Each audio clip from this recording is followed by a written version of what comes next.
A team of radiologists from Geisinger was handed quite the challenge: do an X-ray on a patient who's likely more than 2,000 years old.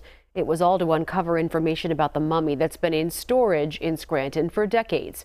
NEWSWATCH 16's Stacey Lang joins us live from the Everhart Museum in Scranton with the story tonight. Stacey. Yeah, hi Julie. That mummy was brought from Peru to the U.S. sometime in the 1800s and then donated here to the Everhart Museum in Scranton in 1923. Now, because of doctors and radiology techs from Geisinger, the museum knows more about that mummy than ever before. You can find a lot of fascinating things at the Everhart Museum in Scranton, but one of the most asked about items, a South American mummy donated in the 1920s, has spent most of its time here in storage. Before museum curator Francesca Saldán brought the mummy out again, she wanted to learn more about the person from Peru who wound up in Scranton.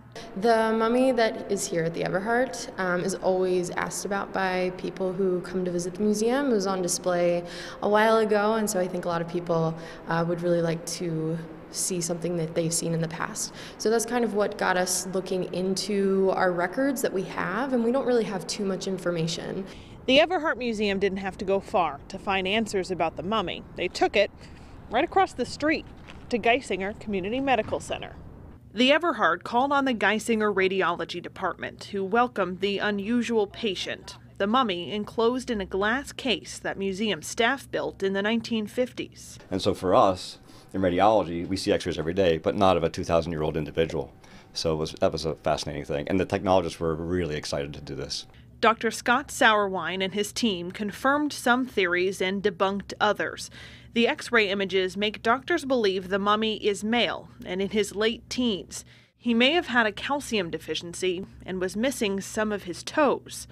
Every little bit of information helps tell his story. But just finding out these small details really puts an identity to this person that's in our care. It feels like I'm uncovering something from the past, you know, and we're able to put a little bit of a different spin on it for the museum, and so I hope that's of interest to the folks who go to visit the museum to see it. And there is still time to check out the mummy here at the Everhart Museum in Scranton. It's part of a larger exhibit about the Andes Mountains, and it's on display until April 7th. Stacey Lang, NEWSWATCH 16, reporting live in Scranton. Very interesting.